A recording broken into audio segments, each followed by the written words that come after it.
Microphone on. देखो chapter 3 इसका second part अपन पढ़ रहे हैं, MMU मेमोरी मैनेजमेंट वाला जो भी है। ठीक है, चलो इसमें देखो क्या है। एक सेकंड रुक जाओ, ये ज़्यादा अच्छा रहेगा। इसको कोई तरीका नहीं है क्या छोटा करने का? ठीक है, देखो तो ये जो मेमोरी मैनेजमेंट है ना, देखो होता क्या है इसमें हम लोग पढ़ते हैं कि मेमोरी, जैसे मान लो कि कोई मेमोरी है हमारे पास ऐसे, रुक जाओ मादरचोद गांड ही मर गया है इसका तो। अरे इसको बंद कैसे करें? आओ देखो इसमें हम लोग क्या पढ़ते हैं कि जैसे मान लो ये हमारे पास मेमोरी है, ठीक है। देखो मान लो ये 1 2 3 4 5 6 7 और 8, ये मेमोरी का साइज़ कितना है बताओ? बोलोगे मेमोरी का साइज़ है 8। तो इसकी एड्रेसिंग करनी पड़ेगी। देखो इसमें दो चीज़ें हैं। पहला चीज़ तो ये है कि ये जो ब्लॉक है ना, ये जो ब्लॉक है ये स्टोर क्या करेंगी? बोलोगे डेटा स्टोर करेंगे। ऐसे नहीं, डेटा स्टोर तो करेंगे लेकिन डेटा किस फॉर्म में स्टोर करेंगे? तो तुम बोलोगे या तो बिट्स के फॉर्म में करेंगे, या बाइट्स के फॉर्म में करेंगे, या वर्ड्स के फॉर्म में करेंगे।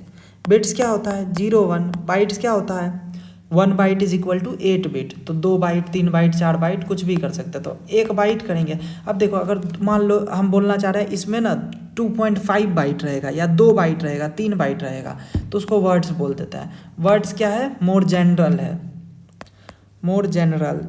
कि अगर हमको बोलना है ना कि 1 ब्लॉक, इसको क्या बोलेंगे 1 ब्लॉक 1 ब्लॉक 1 ब्लॉक 1 ब्लॉक, तो एक ब्लॉक में 2 बाइट्स है, तो अपन बोलेंगे कि 1 block has word equal to 2 bytes, words equal to 2 bytes. मतलब एक ब्लॉक में एक वर्ड है जिसका वैल्यू 2 बाइट है, या एक ब्लॉक में एक वर्ड है जिसका वैल्यू 3 बाइट है, या 4 बाइट है, या 5 बाइट है, वैसे करके। समझ गए? तो या तो इसमें एक बिट होगा, या एक बाइट होगा, या एक वर्ड होगा। अब एक बिट का मतलब फिक्स है, एक बाइट का मतलब भी फिक्स है, लेकिन एक वर्ड का मतलब कुछ भी हो सकता है। समझ रहे हो? तो वर्ड इसलिए क्या है, मोर जनरल है। ये तो था पहला चीज़ कि वो स्टोर क्या करेगा। दूसरा चीज़ ये है पूरे के पूरे मेमोरी वाले कॉन्सेप्ट में, दूसरी जो बात है ना बहुत ज़्यादा इंपॉर्टेंट है, वो ये है, ये ऐसे क्यों हो गया यार? ये वापस से ऐसे नहीं होगा, एक सेकंड रुक जाओ। ये चेंज कैसे होता है? ओरिएंटेशन, चलो ठीक है रहने दो। देखो हम ये बोल रहे थे, जो दूसरी चीज़ है वो ये है कि अब जो ये जो हमारे पास जो मेमोरी है इसकी एड्रेसिंग करनी पड़ेगी। तुम इस मेमोरी तक पहुंचोगे कैसे? बोलोगे एड्रेस के थ्रू, ये एड्रेस के थ्रू। तो इसको मान लो अपन बोलते हैं 0, इसको बोलते हैं 1 2 3 4 5 6 7, ऐसे स्टोर कर देंगे।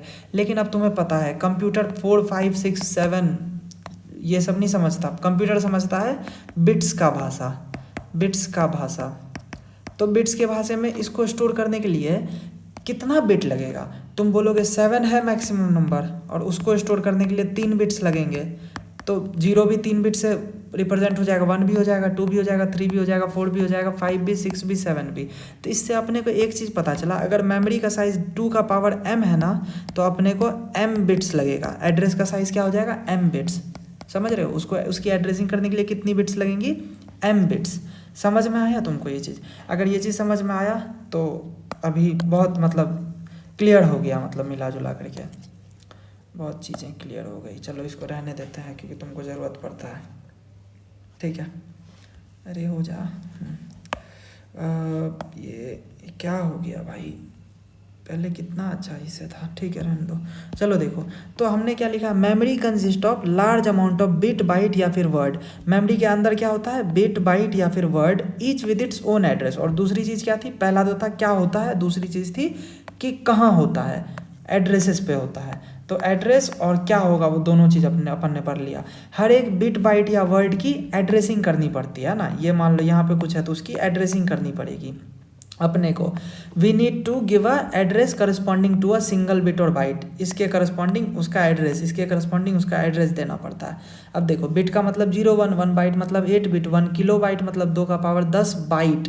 अब ये चीज़ भी समझो, अगर हमने किलो बाइट लिखा तो इसका मतलब है 2 का पावर 10 बाइट। अगर हमने गीगा बाइट लिखा तो इसका मतलब है 2 का पावर 30 बाइट।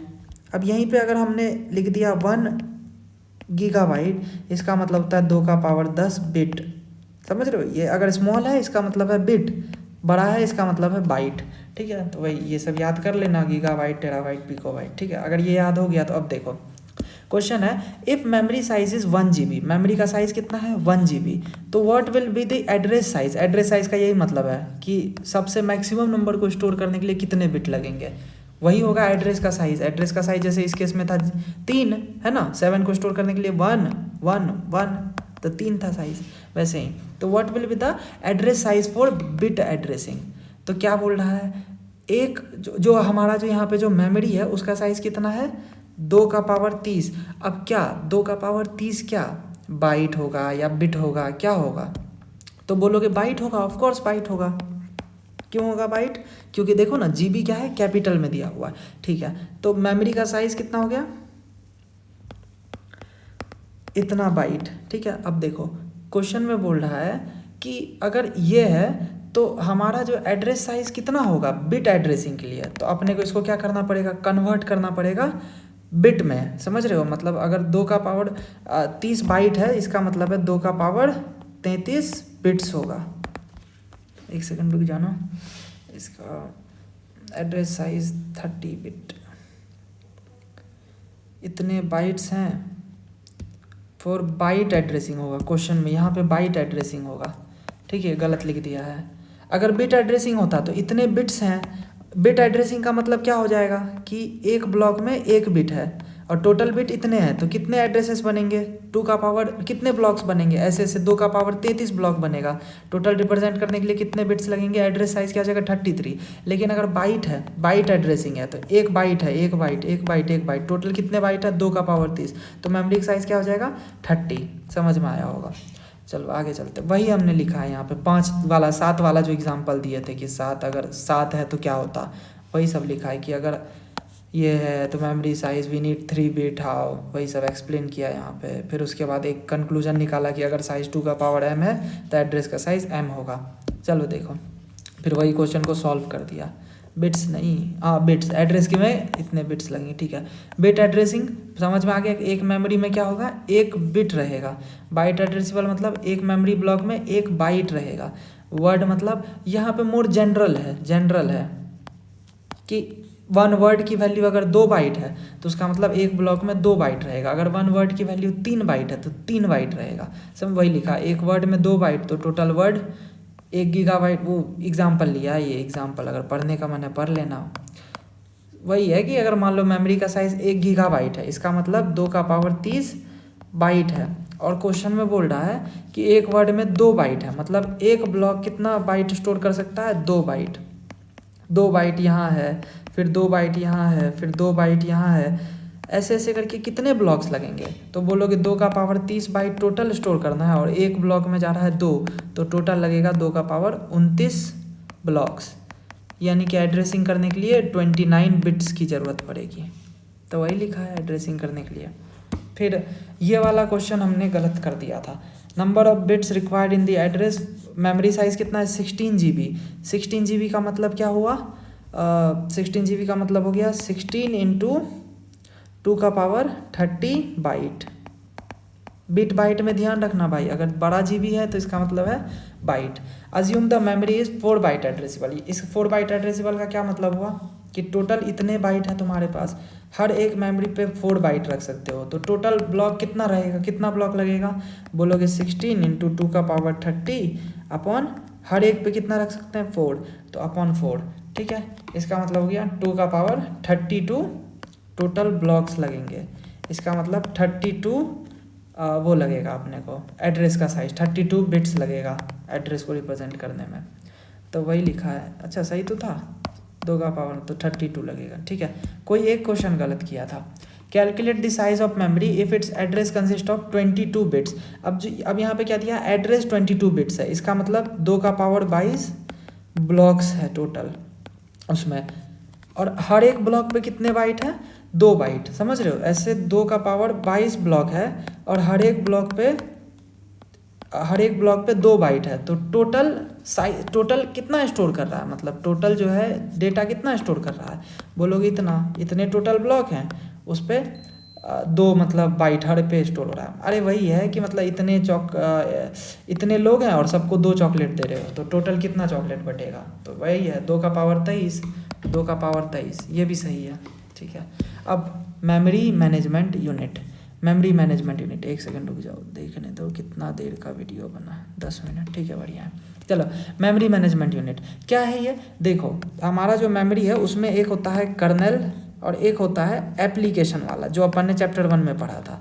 तो इनके बीच में कभी कभी अपने क्या है, मेमोरी को क्या करना पड़ता है, मैनेज करना पड़ता है। अरे वही, कभी डिस्क से मेमोरी को लाके रैम में रख देते, कभी रैम से कैक में रख देते, समझ रहे हो। तो ये कौन कर रहा है, ये सब काम कर कौन रहा है, बोलोगे ओएस कर रहा है। हाँ ओएस कर रहा है, लेकिन ओएस के अंदर भी कौन कर रहा है, एमएमयू कर रहा है, मेमोरी मैनेजमेंट यूनिट कर रहा है ये वाला काम। ठीक है, तो वो क्या क्या काम करता है, मेमोरी एलोकेशन का काम करता है। एलोकेशन मतलब मान लो कोई नया डेटा आया, वो कहाँ जाएगा। फिर मेमोरी रिलोकेशन का काम करता है, वही डिस्क से रैम में रिलोकेट करता है। फिर प्रोटेक्शन का काम करता है, मेमोरी को प्रोटेक्ट भी करता है। फिर शेयरिंग का भी काम करता है, ये सब पता ही है यार, क्या ही बताएंगे। एलोकेशन, रिलोकेशन, प्रोटेक्शन, शेयरिंग, थोड़ा याद कर लेना। अब नेक्स्ट कॉन्सेप्ट है मेमोरी पार्टीशन। इसके अंदर ही आता है contiguous partition, single partition, multiple partition, उसके अंदर कॉन्टिगुअस, नॉन कॉन्टिगुअस, फिर फिक्स्ड वेरिएबल, पेजिंग, सेगमेंटेशन, ये सब उसके अंदर ही आता है। तो चलो पढ़ते हैं। मेमोरी पार्टीशन 2 टाइप का हो सकता है, एक तो सिंगल पार्टीशन और एक मल्टीपल पार्टीशन। सिंगल पार्टीशन का मतलब होता है कि सीपीयू एक ही है। अब भाई अगर एक ही सीपीयू है तो कोई बात ही नहीं, क्योंकि एक टाइम पे एक operation he at max participate कर सकता है। तो अगर एक ही ऑपरेशन पार्टिसिपेट कर रहा है तो बात ही क्या है, तो मतलब पूरा मेमोरी दे दो उसी ऑपरेशन को, पूरा आपका पूरा मेमोरी क्या कर दो, उसी को दे दो। तो ओनली 1 बाय 1 प्रोसेस आ रहा है, तो क्या करना है अपने को, स्केड्यूलिंग एल्गोरिथम से प्रोसेस को सेलेक्ट कर लो जो प्रोसेस सबसे अच्छा है, और उसको पूरा का पूरा मेमोरी दे दो।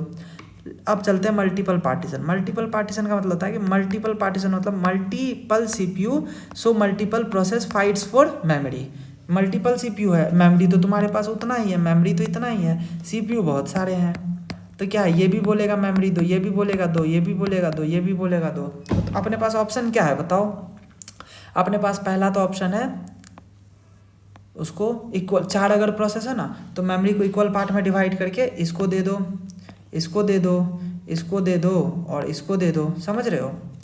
लेकिन इसमें प्रॉब्लम क्या हो सकता है, इसमें प्रॉब्लम ये हो सकता है ये बड़ा है, मतलब मान लो 4 KB में डिवाइड किए, मान लो 4 KB में डिवाइड किए मेमोरी को, और ये मान लो कि अपना 8 KB का प्रोसेस है, ये 2 KB का, 2 KB का, 2 KB का, तो ये तो एग्जीक्यूट ही नहीं हो पाएगा। ये तीनों फालतू का 4 KB स्पेस लेगा, जबकि 2 KB में ही काम बन जाता। तो वही है, मतलब कि ऐसे भी नहीं कर सकते। तो कुछ मतलब अपने पास क्या है, अपन कुछ भी नहीं कर सकते, इसमें भी दिमाग लगाना पड़ता है। तो वही दिमाग लगाने की जो विधि है ना, उसको ही हम लोग बोलते हैं मेमोरी अलोकेशन का प्रोसेस, मेमोरी पार्टीशन का प्रोसेस बोल सकते हो, उसको ही बोलते हैं मेमोरी पार्टीशन का प्रोसेस। तो चलो देखो, अब अपन पढ़ते हैं ये है क्या, और इसको मतलब मेमोरी पार्टीशन एक्चुअली में होता कैसे है। चल देखो, तो अब मल्टीपल, तो उसमें दो टाइप हो सकता है। मल्टीपल पार्टीशन में जब मल्टीपल सीपीयूज हैं तो 2 टाइप हो सकता है। पहला है contiguous memory allocation. Contiguous memory allocation का मतलब क्या है बताएंगे, रुक जाओ अभी। फिर दूसरा है नॉन कॉन्टिगुअस। कॉन्टिगुअस में भी आता है फिक्स्ड और वेरिएबल, और नॉन कॉन्टिगुअस में भी आता है फिक्स्ड वेरिएबल। इसमें ही फिक्स्ड को बोलते हैं पेजिंग और वेरिएबल को बोलते हैं सेगमेंटेशन। ठीक है, आगे पढ़ेंगे, अभी तो चलो। अब सबसे पहले अपन पढ़ने वाले हैं सिंगल पार्टीशन, तो आसान है। मल्टीपल पार्टीशन में कॉन्टिगुअस और नॉन कॉन्टिगुअस। तो चलो मल्टीपल पार्टीशन में कॉन्टिगुअस पढ़ेंगे सबसे पहले। ठीक है, चलो आओ। कॉन्टिगुअस मतलब क्या है, एक प्रोसेस को मेमोरी का कॉन्टिगुअस ब्लॉक दे देना। मतलब मान लो एक कोई प्रोसेस आया तो उसको मेमोरी में यहीं पे दे दिए सब कुछ, फिर दूसरा प्रोसेस को यहीं पे, तीसरा प्रोसेस को यहीं पे, चौथा प्रोसेस को यहीं पे। नॉन कॉन्टिगुअस का क्या मतलब हो सकता है, नॉन कॉन्टिगुअस का मतलब हो सकता है मान लो 2 प्रोसेस हैं P1 और P2। तो P1 का कुछ पार्ट यहाँ पे है, लूप मान लो P1 में लूप है और कुछ ऐसी चीज़ें हैं, तो कुछ पार्ट यहाँ पे है, फिर यहाँ पे P2 का कुछ पार्ट है, फिर यहाँ पे P3 का कुछ पार्ट है, फिर यहाँ P2 का कुछ पार्ट है, फिर यहाँ P1 का कुछ पार्ट है। इसमें क्या हुआ, नॉन कॉन्टिगुअस मेमोरी एलोकेशन हो रहा है। ठीक है, तो कॉन्टिगुअस और नॉन कॉन्टिगुअस में भी डिफरेंस समझ में आ गया। अभी फिलहाल के लिए अपन कॉन्टिगुअस पढ़ेंगे। कॉन्टिगुअस में 2 चीज़ें हैं, फिक्स्ड और वेरिएबल। फिक्स्ड और वेरिएबल। चलो पहले पढ़ते हैं फिक्स्ड। फिक्स्ड क्या होता है? तो मान लो मेमोरी का साइज 16 GB है, तो पूरे मेमोरी का फिक्स्ड साइज पार्टीशन कर लो। कितने हैं? 16 KB। 4 अगर पार्टीशन करेंगे तो 4 KB, 4 KB, 4 KB और 4 KB। Memory 1, memory 2, memory 3, memory 4। अब मान लो प्रोसेस 1 आया 2 KB का है, प्रोसेस 2 आया 3 KB का है, तो क्या करेंगे? इसको M1 दे दो, इसको M2 दे दो, ऐसे करके प्रोसेस 3 आया मान लो वो 4 KB का है, प्रोसेस 4 आया मान लो वो 5 KB का है, तो इसको भी मिल जाएगा। लेकिन इसमें क्या हो जाएगा? प्रॉब्लम हो जाएगा। तो इसमें प्रॉब्लम क्या आता है कि भैया बड़े प्रोसेस एग्जीक्यूट करने में दिक्कत, एग्जीक्यूट नहीं हो सकते हैं। और देखो मेमोरी कितने साइज का था? इसको क्या दिया था? P1 को दिया था M1, और M1 कितने साइज का है? 4 KB का, और P1 को चाहिए था 2 KB। तो 2 KB क्या हुआ? वेस्ट हुआ। इसी को बोलते हैं इंटरनल फ्रेगमेंटेशन। समझ में आया? तो प्रॉब्लम क्या है? Internal fragmentation. दूसरा तो ये बताएं, large process may not fit in any partition, जो बोले बड़े प्रोसेस एग्जीक्यूट नहीं हो सकते। तीसरा प्रॉब्लम क्या है कि नंबर ऑफ प्रोसेस जो है ना लिमिटेड है by number of partition. Maximum कितने प्रोसेस आ सकते हैं यहाँ पे? मैक्सिमम नंबर ऑफ प्रोसेस जो है ना वो जो यहाँ पे आ सकते हैं वो है 4, है ना। तो ये भी दिक्कत है एक टाइप से, 4 प्रोसेस ही आ सकते हैं यहाँ पे, तो ये भी एक टाइप से दिक्कत है। चलो आगे चलते हैं। अब तो इसको सॉल्व करने के लिए क्या लेके आए? Variable distribution. कि भाई फिक्स्ड में बांटना ही क्यों है? जिसको जितना चाहिए उतना दो, ठीक है। तो अब देखो मान लो कि P1 आया इतना है, P2 आया 3 KB का, P1 था 2 KB का, उसको 2 KB में बांट लिए। मेमोरी शुरुआत में खाली था, P1 आया 2 KB का, तो 2 KB दे दिए P1 को। फिर P2 आया 3 KB का, P2 को दे दिया 3 KB। ऐसे ही करके P3 आया 2 KB का, 2 KB दे दिया। P4 आया 4 का, P5 आया 1 का। इसमें अगर मान लो P5 5 KB का भी होता और मेमोरी साइज अगर अलाउ करता तो वो भी दे सकते थे, कोई दिक्कत नहीं था। अब देखो प्रॉब्लम क्या होता है, इसमें प्रॉब्लम होता क्या है, ठीक है। यहाँ पे कितना था? 1 KB, ठीक है। अब इसमें तुम बोलोगे हाँ ये तो सही है, इसमें तो कोई प्रॉब्लम ही नहीं हो सकता। देखो चलो ठीक है। अब मान लो after some time P1, P3 और P5 आर डन। P1 हो गया, P3 हो गया और P5 हो गया। मान लो ये तीनों खत्म हो गए। अब मान लो कोई एक प्रोसेस आया जिसका कि नाम है P6, उसको चाहिए 5 KB मेमोरी। अब क्या करोगे? तुम बोलोगे P1 की जगह दे दो, नहीं दे सकते, 2 KB है और चाहिए 5 KB। P3 की जगह दे दो, नहीं दे सकते, 2 KB है, 5 KB चाहिए। P1 की जगह दे दो, अरे 1 KB है P5 का तो 5 KB चाहिए, नहीं दे सकते। P6 क्या होगा? वेट करना पड़ेगा जब तक P4 खाली ना हो जाए, क्योंकि अगर P4 खाली हो गया तो 4 + 1 तो इतना दे देंगे। तुम बोलोगे भाई ऐसे क्यों नहीं कर रहे कि P6 5 KB है ना, P6 कितना है? 5 KB। तो ऐसा करो ना, 3 जगह पे मेमोरी खाली है। कहाँ कहाँ मेमोरी खाली है? एक यहाँ पे खाली है, एक यहाँ पे खाली है और एक यहाँ पे खाली है ना। तो एक सेकंड रुक जाओ, एक यहाँ पे खाली है, एक यहाँ पे और एक यहाँ पे। तो P6 को क्या करो, 5 KB का है ना, उसको तोड़ लो, 2 2 और 1 में। यहाँ पे दे दो 2, यहाँ पे भी 2 और यहाँ पे 1 दे दो, हो जाएगा काम। लेकिन ये क्या है? ये नॉन कॉन्टिगुअस है, नॉन कॉन्टिगुअस मेमोरी अलोकेशन है, मेमोरी अलोकेशन है। ये अभी अपन पढ़े नहीं है, नॉन कॉन्टिगुअस नहीं पढ़ रहे, अपन पढ़ रहे कॉन्टिगुअस। तो देना है तो एक साथ दो, अगर एक साथ देने की कोशिश करेंगे तो ये प्रॉब्लम आएगी। इसी प्रॉब्लम को अपन क्या बोलते हैं? External fragmentation. इसको क्या बोलते हैं? External fragmentation. एक याद करने का तरीका बताते हैं। जो कॉन्टिगुअस है इधर है नॉन कॉन्टिगुअस, इसमें फिक्स्ड और वेरिएबल, इसमें भी फिक्स्ड और वेरिएबल। इसका फिक्स का एक डिसएडवांटेज होगा, इसका फिक्स्ड का एडवांटेज होगा इंटरनल फ्रेगमेंटेशन, इधर होगा एक्सटर्नल फ्रेगमेंटेशन। इधर भी सेम है, इंटरनल फ्रेगमेंटेशन, एक्सटर्नल फ्रेगमेंटेशन।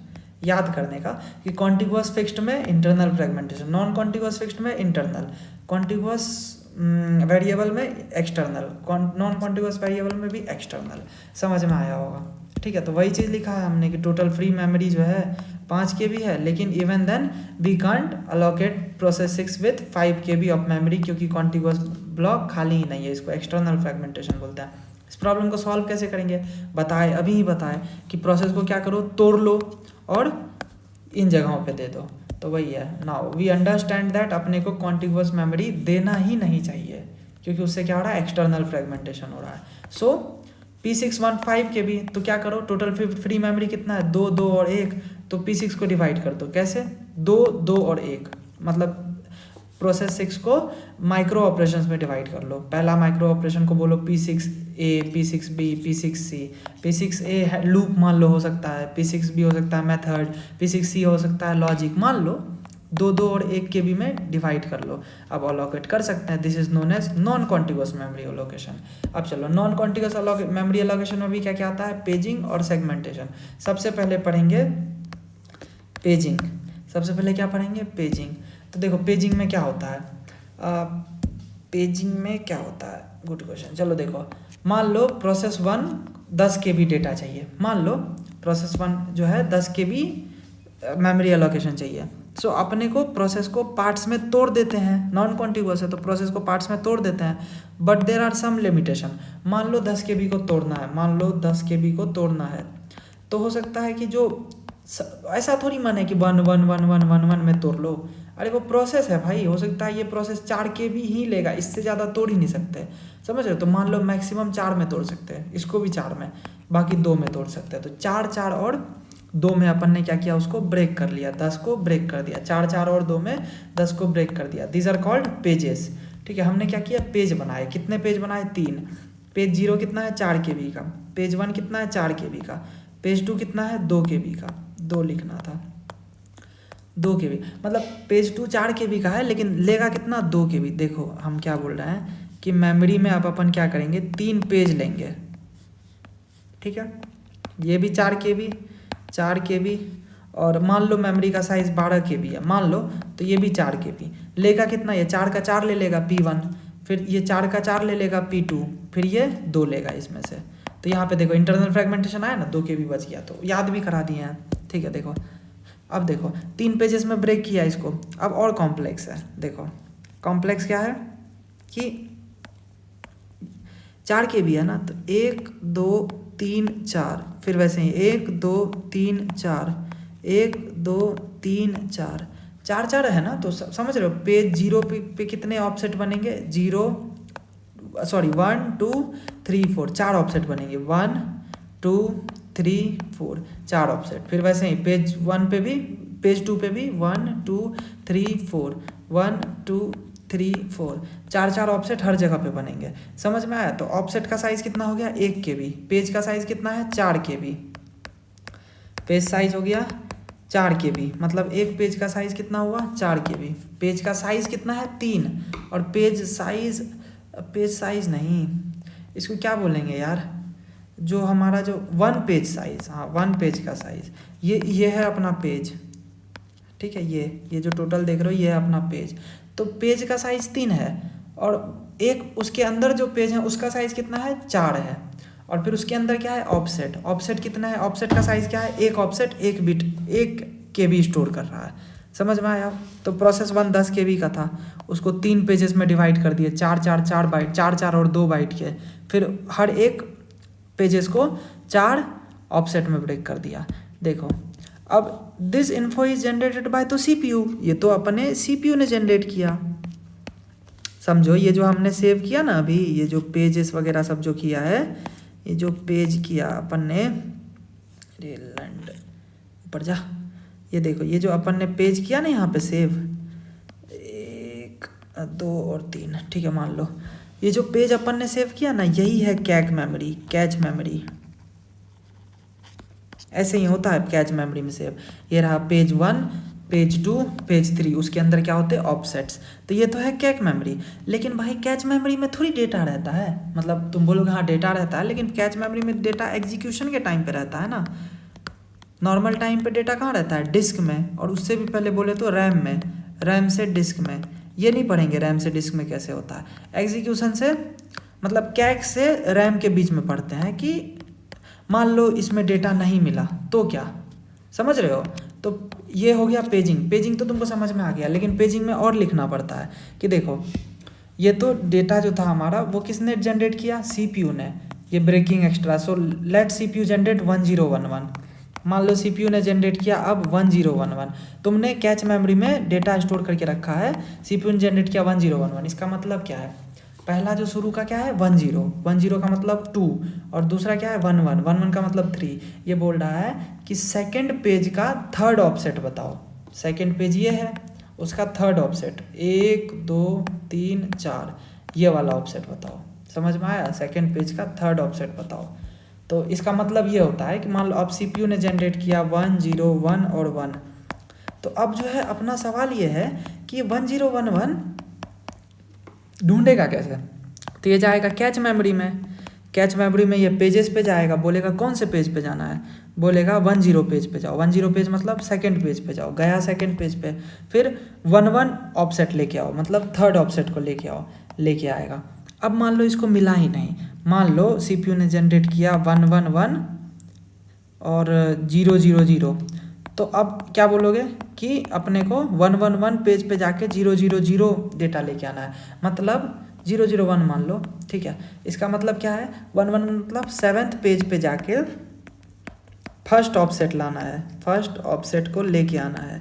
लेकिन भाई कैच मेमोरी में तो 7th पेज है ही नहीं, इसका मतलब क्या हो गया, पेज फॉल्ट, पेज फॉल्ट।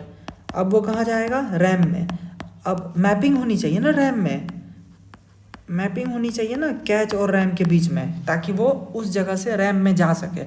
वो कैसे होता है, वही हम तुमको बताना चाह रहे हैं। देखो क्या होता है, मान लो 4 पेजेस हैं, 0 1 2 और 3, और ये रहा हमारा रैम। मान लो ये रहा हमारा रैम। मान लो रैम का साइज़ है 32 KB। एक पेज का साइज़ कितना है, 4 KB। तो अपन क्या करेंगे, रैम को ऐसे डिवाइड कर लेंगे, कितने में गए, 8 पार्ट्स में गए, 8 पार्ट्स।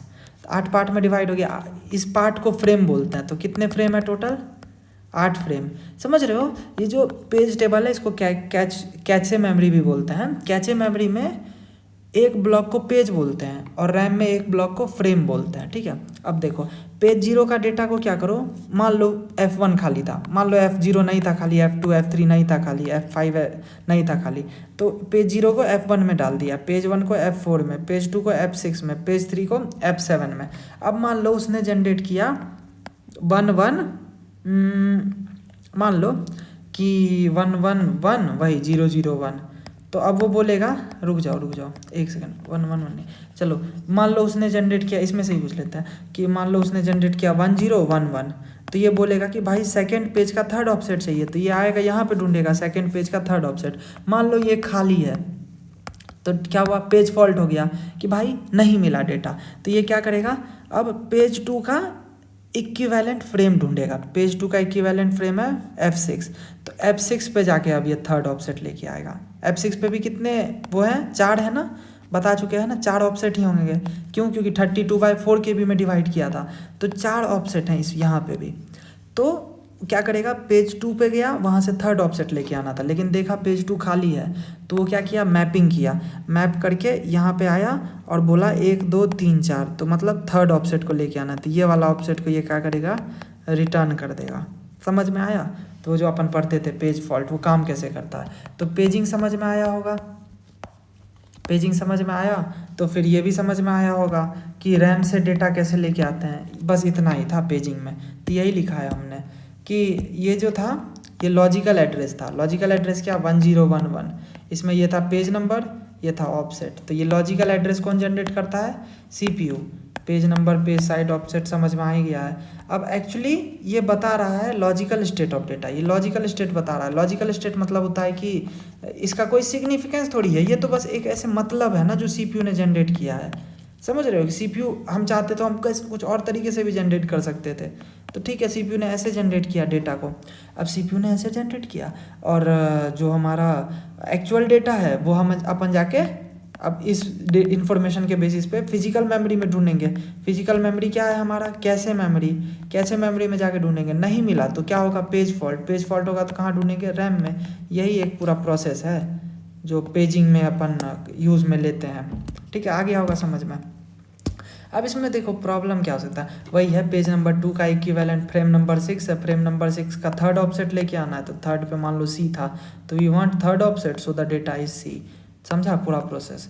अब सोचो ये पेज टेबल कहाँ स्टोर रहता है, कैच मेमोरी में। वही सब बोल दिए, ये पेज टेबल ही है कैच मेमोरी, और अगर नहीं मिला तो पेज फॉल्ट होता है, और वो जो फ्रेम वाला जो था ना वो था रैम, ठीक है।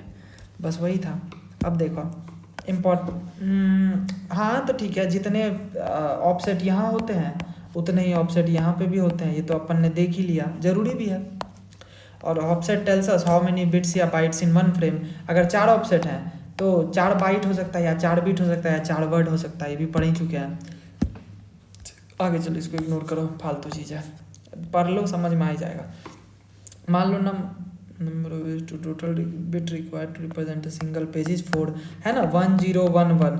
अब मान लो एक पेज को रिप्रेजेंट करने के लिए 4 बिट तो लगेंगे, क्योंकि अपने क्या है सेकेंड पेज पे जाके थर्ड ऑफसेट को लेके आना है, तो वही है 1011। टोटल कितने लगे 4 बिट्स, वही है।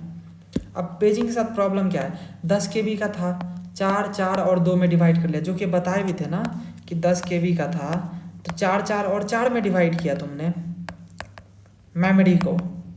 और प्रोसेस कितना जगह ले रहा है, P1 ले रहा है 4 KB, P2 ले रहा है 4 KB है ना, और P3 ले रहा है 2 KB।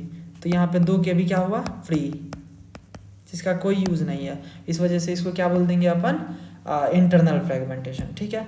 और दूसरा प्रॉब्लम देखो क्या, पहला तो ये था प्रॉब्लम कि पेज 1 को 4 KB लेना पड़ेगा, this is called internal fragmentation. Paging का दूसरा प्रॉब्लम क्या, देखो कॉम्प्लेक्स है यार, कॉम्प्लेक्स कंप्यूटर के लिए बढ़िया है लेकिन प्रोग्रामर के लिए बढ़िया नहीं है। प्रोग्रामर के लिए क्या बढ़िया है, सेगमेंटेशन। सेगमेंटेशन क्या है, नॉन कॉन्टिगुअस वेरिएबल पार्टीशन। और ये लास्ट है, देखो क्या करते हैं इसमें अपन, प्रोसेस को फिक्स्ड साइज में डिवाइड करते हैं। ठीक है, क्या करते हैं, प्रोसेस को अपन फिक्स साइड में, प्रोसेस है ना, प्रोसेस वही है, सेम है, प्रोसेस को फिक्स साइज में डिवाइड कर लेते हैं, 4 KB 4 KB और 2 KB। ठीक है, जितना जगह चाहिए उतने में डिवाइड कर लेते हैं। और प्रोसेस को लॉजिकल एड्रेस पार्ट्स या सेगमेंट, लॉजिकल पार्ट्स या सेगमेंट में डिवाइड करते हैं। देखो बताते हैं इसमें होता क्या है। देखो ये जो है ना भाई, ये तुम्हारा डेटा है, ये सेव्ड डेटा है, सॉरी नॉट दिस बट ये जो डेटा है ना, ये तुम्हारा सेव्ड डेटा है। क्या है ये, सेव्ड डेटा। अब फिर उसमें भी वैसे ही कुछ था ना, कि उसमें भी अपना क्या था कि जो कैश है मेमोरी था उसमें क्या था, अपना डेटा सेव था। फिर सीपू ने अपने को 1011 के फॉर्मेट में कुछ इंस्ट्रक्शन दिया था, और इस बेसिस पे अपन ने कैसे मेमोरी में ढूंढा था कि डेटा कहाँ पे होगा। उसी टाइप से तुम यहाँ पे समझो कि ये डेटा सेव है, ये भी यहाँ पे, ये भी कैसे मेमोरी ही है, बस ये कैसे मेमोरी इस टाइप से काम करता है। इसका मतलब क्या है कि भैया ये जो फर्स्ट डेटा है ना, 0 को फर्स्ट मानो, ये 1000 एड्रेस से लेके 1400 एड्रेस तक है, समझ रहे हो। 1000 से शुरू है और कहाँ तक कितना जाएगा, 1000 + 400। वैसे ही सेकेंड डेटा जो है वो 2500 से शुरू है और 3300 तक चलेगा, समझे ना। 3300 कैसे, 25 + 800, लिमिट कितना है 800, बेस कितना है 2500, तो 2500 से शुरू है और 3300 तक गया है, यहाँ तक डेटा स्टोर है। सेकेंड डेटा 5000 से शुरू है 300 तक गया है, थर्ड डेटा 5000 से शुरू है 5300 तक गया है, थर्ड डेटा 8000 से शुरू है 900 तक गया है। ये हमने क्या किया, कैसे मेमोरी में अपना डेटा को सेव करके रखा। अब इसमें भी वही होगा, CPU अपने को इंस्ट्रक्शन देगा और उस बेसिस पे अपन इस मेमोरी में अपना आंसर ढूंढेंगे। अब देखो CPU इंस्ट्रक्शन कैसे देता है, CPU generated segment comma offset, CPU generate करेगा 1,300 जी। इसका मतलब क्या होगा, जैसे कि अब ये भी क्या है, लॉजिकल एड्रेसिंग है, इसका कोई सिग्निफिकेंस नहीं है। यहाँ पे भी तो अपन ऐसे कर सकते थे 0 1 और मान लो कुछ बिट, कुछ नंबर ऑफ बिट, तो ये 0 1 हो जाता 1 और यहाँ पे कुछ बिट से 300 को रिप्रेजेंट कर देते। लेकिन ये CPU का तरीका है, इसको ऐसे ही जनरेट करना है। CPU ने क्या जनरेट किया 1,300। इसका मतलब क्या है, फर्स्ट सेगमेंट पे जाओ, फर्स्ट सेगमेंट मतलब इस सेगमेंट पे जाओ और लिमिट है 300, मतलब उस सेगमेंट पे जाओ और 300th बिट को डेटा को लेके आओ। मतलब ये सेगमेंट कैसा दिख रहा होगा, ऐसा जो शुरू हो रहा है 2500 से और जा रहा है 3300 तक। तो इस सेगमेंट पे गया और यहाँ से 300 नंबर का डेटा मान लो यहाँ पे मिला, उसको उठा करके लेके आ गया और CPU को बता दिया।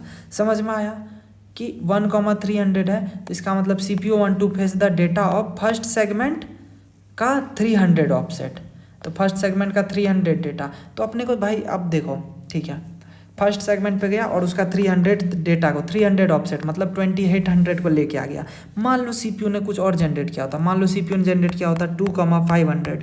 इसका क्या मतलब है, सेकेंड सेगमेंट पे जाओ, सेकेंड सेगमेंट कहाँ से स्टार्ट हो रहा है, देखो सेकेंड सेगमेंट स्टार्ट हो रहा है 5000 से, तो सेकेंड सेगमेंट 5000 से स्टार्ट हुआ और अपने को कौन सा डेटा चाहिए, 500 नंबर का डेटा चाहिए। पहले तो देखना पड़ेगा सेकेंड सेगमेंट कहाँ तक है, सेकेंड सेगमेंट है 5300 तक। सेकेंड सेगमेंट कहाँ तक है, एक सेकंड रुक जाओ, सेकेंड सेगमेंट है, सेकेंड सेगमेंट है ओह शिट,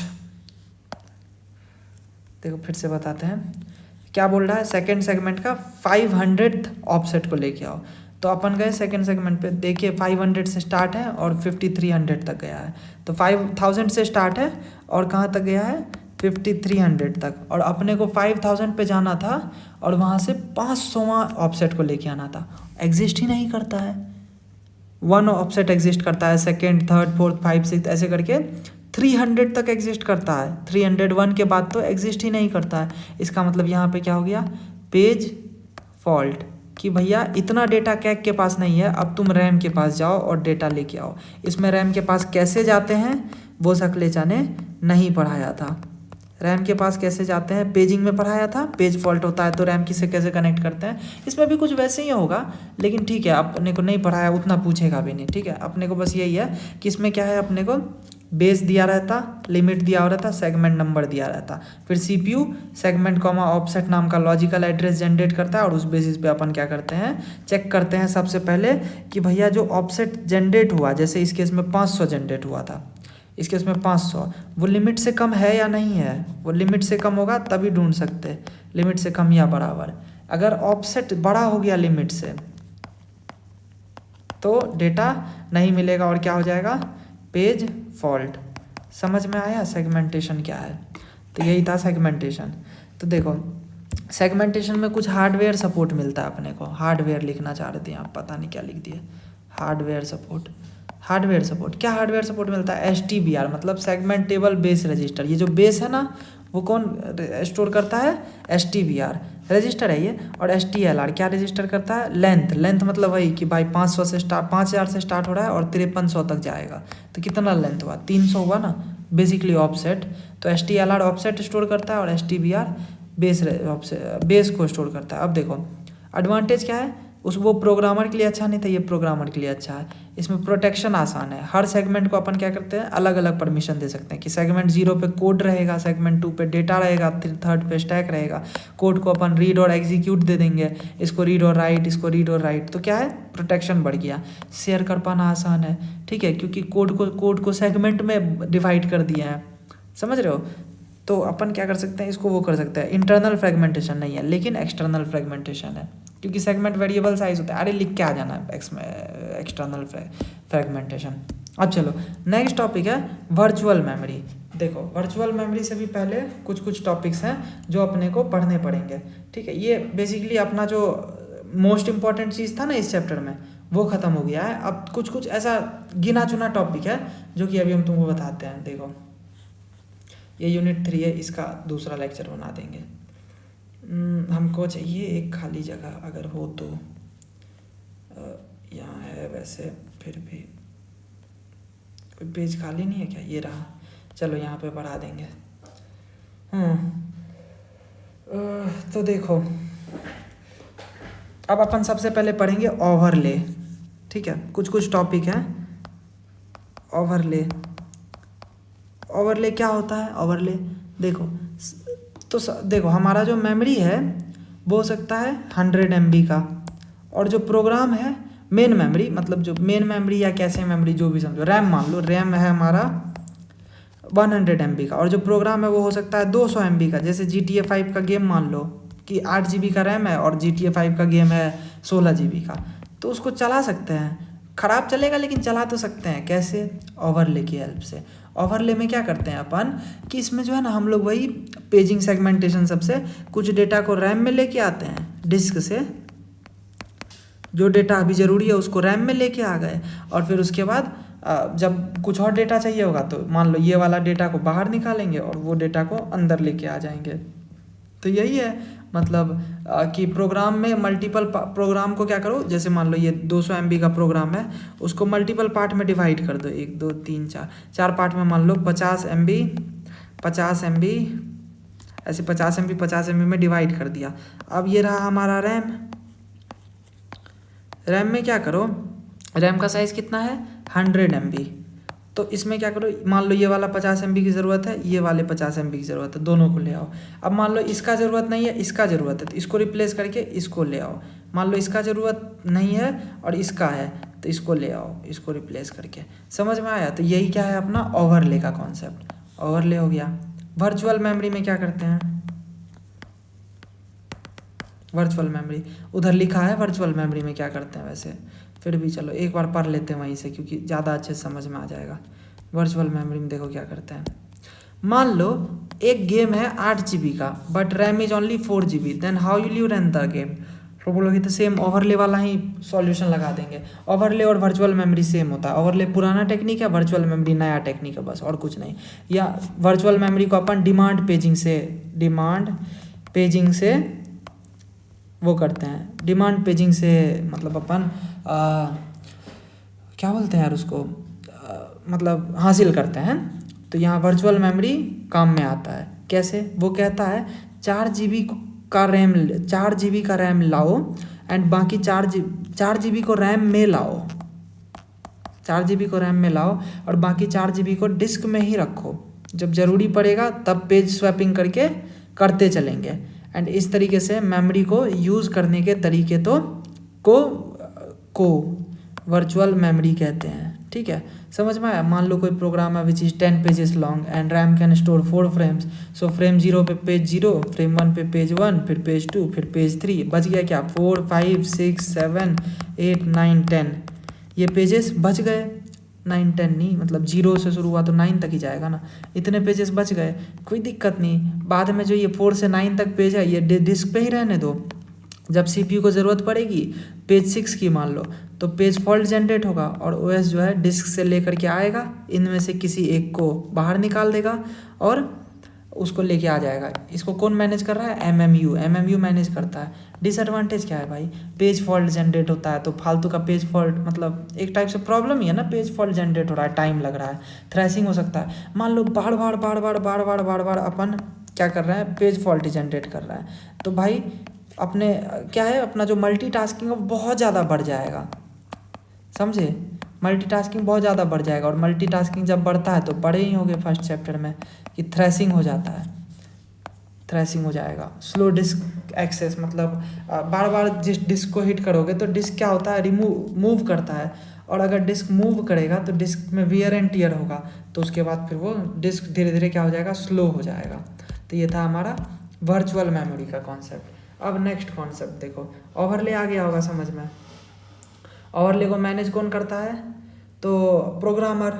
ओवरले को कौन मैनेज करेगा भाई? प्रोग्रामर करेगा, प्रोग्रामर का काम होता है। ठीक है, ये डिसएडवांटेज भी है कि प्रोग्रामर को एक्स्ट्रा सोचना पड़ता है। तो एडवांटेज क्या है? एडवांटेज तो पता ही है भाई कि जितना रैम का साइज़ नहीं है उससे बड़ा भी काम हो सकता है, मेमोरी यूटिलाइजेशन इंप्रूव हो रहा है और रैम पे का जो रिक्वायरमेंट है वो रिड्यूस हो रहा है। ठीक है, अब देखो डिसएडवांटेज क्या है? प्रोग्रामर को मैनुअली काम करना पड़ता है, फिर प्रोग्राम डिज़ाइन कॉम्प्लिकेटेड होता है, फिर ओवरले का जो लोडिंग है, ये जो डेटा इधर से उधर कर रहे हैं इसमें एक्स्ट्रा टाइम लगता है, कुछ से कुछ लिख देना। और मॉडर्न सिस्टम में वर्चुअल मेमोरी ने इनको रिप्लेस कर दिया है। ठीक है, अब देखो डायनेमिक लिंकिंग और loading is the next topic. ठीक है, देखो डायनेमिक लोडिंग क्या होता है और फिर उसके बाद डायनेमिक लिंकिंग देखते हैं। एक सेकंड रुक जाओ। ये जो वर्चुअल मेमोरी है ना, ये दो तरीके से, पहले वर्चुअल मेमोरी ये पढ़ते हैं कि वर्चुअल मेमोरी जो है ना अपन हासिल कैसे करते हैं। डिमांड पेजिंग से करते हैं या फिर डिमांड सेगमेंटेशन से करते हैं। अपना जो सिलेबस है ना उसमें सिर्फ डिमांड पेजिंग है, डिमांड सेगमेंटेशन नहीं है। तो चलो डिमांड पेजिंग सबसे पहले पढ़ते हैं। मान लो कोई प्रोग्राम है उसमें ना 6 पेजेस हैं, देखो डिमांड पेजिंग पढ़ रहे हैं, 1 2 3 4 5 6। ठीक है, कि ये क्या है, page 0, page 1, page 2, page 3, page 4 और पेज 5। ठीक है, कितने पेजेस हैं, 6 पेजेस हैं। ठीक है, अब देखो रैम में करंटली क्या है, मान लो रैम के अंदर हमारा जो रैम है ना, उसमें करंटली हमने ये पेजेस को डाला है। कौन से पेज, पेज 0, पेज 2, पेज 5। अब CPU को चाहिए पेज 3, CPU को पेज 3 चाहिए। ठीक है, ये रहा हमारे पास रैम, और जो हमारा प्रोग्राम है वो ये है। अब अपने क्या करना पड़ेगा, कोई एक पेज को रिप्लेस करना है रैम में से और उसको प्रोग्राम में से लेके आना है। ठीक है, तो अभी हमारा क्या हुआ, पेज फॉल्ट अगर हुआ। ठीक है, तो पेज फॉल्ट आया समझ में। अब डिमांड पेजिंग का पूरा कंप्लीट प्रोसेस देखते हैं, होता क्या है। देखो CPU जो है हमारा वो एड्रेस जनरेट करेगा कि भाई हमको पेज 3 चाहिए। ठीक है, अब अपन जाके देखेंगे रैम में पेज 3 है, बोलेगा नहीं भाई नहीं है पेज 3। तो अब क्या करेंगे कि अगर रैम में वो पेज नहीं है तो OS जो है वो पेज फॉल्ट हैंडलर एग्जीक्यूट करता है। पेज फॉल्ट हैंडलर का मतलब होता है जो कि पेज फॉल्ट पे जो चीज़ चाहिए वो लेके आएगा। तो OS क्या करेगा, डिस्क या फिर सेकेंडरी स्टोरेज जहाँ पे कि ये प्रोग्राम है वहाँ पे जाएगा और वहाँ पे उस पेज को फाइंड करेगा, तो उसको मिल जाएगा पेज 3। फिर वो पेज 3 फाइंड करेगा, फिर उसके बाद वो फ्री फ्रेम फाइंड करता है। जैसे कि ये रैम है ना हमारे पास, रैम में बहुत सारे हो सकता है फ्री फ्रेम हो। देखो रैम, मान लो एक सेकंड, देखो क्या बोल रहे हैं, ये रहा रैम, एक्चुअली में तो ऐसे ही होगा ना, 4 5 6। तुम बोलोगे अभी तो तुमने बोला रैम ये है, हाँ मतलब इस प्रोग्राम का रैम ये है, बाकी तो और भी जगह हो गई ना भाई, रैम में और भी जगह और भी प्रोसेसेस एग्जीक्यूट हो रही थी उस समय पे। मान लो जब पेज फॉल्ट जनरेट हुआ तो मान लो ये वाला खाली था, ये वाला खाली था, तो ये क्या करेगा, पेज 3 को वहाँ पे ले जा करके रख देगा। समझ में आया। अच्छा अब तुम बोलोगे मान लो कुछ खाली नहीं था, यहाँ पे दूसरे प्रोसेस के पेजेस थे इन दोनों जगहों पे, तो ये क्या करेगा, हो सकता है पेज 2 को रिप्लेस कर दे पेज 3 से, तो रिप्लेस कर देगा। इसी को अपन क्या बोलते हैं, डिमांड पेजिंग, जो कि अपन बहुत अच्छे से पढ़े थे पेजिंग में। याद करो पेजिंग में अपन पढ़े थे ना कि पेजेस बनाना तो सीख ही लिए थे, फिर उसके बाद अपन पढ़े थे ना कि 1 0 1 1, मान लो अगर नहीं मिला सेकेंड उस पे जा करके अगर अपन सेकेंड पेज पे जाते हैं और वहाँ पे थर्ड ऑफसेट को ढूंढते हैं, नहीं मिलता तो क्या करते हैं, उसके इक्विवेलेंट फ्रेम पे जाते हैं और वहाँ से अपन क्या करते हैं, ढूंढते हैं थर्ड ऑफसेट को, उसको ले आके रख देते हैं। इसी पूरे कॉन्सेप्ट को अपन क्या बोलते हैं, डिमांड पेजिंग। ठीक है, तो वही है, अब इसमें और कुछ नहीं है। बाकी पेज रिप्लेसमेंट पढ़ाई है तो पेज रिप्लेसमेंट भी लिख सकता है। ठीक है, अब देखो कॉमन पेज रिप्लेसमेंट के एल्गोरिथम कौन कौन से होते हैं, फीफो, फिर उसके बाद ऑप्टिमल और LRU। ये क्या है, demand paging algorithm. Demand paging का, पेजिंग में जो पेज रिप्लेसमेंट होता है ना, अपने पास बोले थे ना कि या तो खाली होगा तो जाके रख देगा, अगर खाली नहीं होगा तो क्या करना पड़ेगा, पेज रिप्लेसमेंट। अगर पेज रिप्लेसमेंट करना है तो इन एल्गोरिथम्स को फॉलो करते हैं। अब बाकी ये तीनों एल्गोरिथम तुम्हें आता ही है, अगर तुमको आता है तो ये हम क्यों ही पढ़ाएं, तो यही है, यहाँ पे जाकर के ये चैप्टर ख़त्म हो जाता है। ठीक है, इसमें बस अब 2 टॉपिक और बचे हैं, डायनेमिक लोडिंग और डायनेमिक लिंकिंग। ये 2 टॉपिक ना अगर तुम खुद से देख सकता है तो थोड़ा देख लेना, क्योंकि ये 2 टॉपिक हमको भी ज़्यादा अच्छे से क्लियर नहीं है। हमको इतना मालूम है कि डायनेमिक लोडिंग और डायनेमिक लिंकिंग क्या होता है। डायनेमिक लोडिंग का मतलब हो जाता है क्या पता है, कि मान लो तुम्हारे पास एक हेलो नाम का वो है फाइल है और तुम्हारे पास मान लो मेन नाम का फाइल है, मान लो ना इंट मेन है, इंट मेन के अंदर तुमने हेलो को कॉल करके रखा है। ठीक है, अब ऐसा भी तो हो सकता है भाई कि ये जो हेलो है वो तुमने या तो ऊपर में ही लिख दिया होगा या फिर किसी दूसरे फाइल में लिखा होगा। तो अब क्या करेगा CPU कि भाई ये हेलो है और ये मेन है, तो ये रैम में क्या, रैम में तो दोनों ही चाहिए ना एग्जीक्यूशन के लिए। तो सबसे पहले मेन जाएगा, फिर मेन बोलेगा कि भाई मुझे तो हेलो चाहिए, तो फिर रैम में क्या स्टोर आएगा, हेलो आएगा। समझ में आया। तो मेन में जब हेलो आएगा फिर हेलो एग्जीक्यूट हो जाएगा रैम में, इसको बोलते हैं डायनेमिक लोडिंग की लोड कर रहा है डायनेमिकली।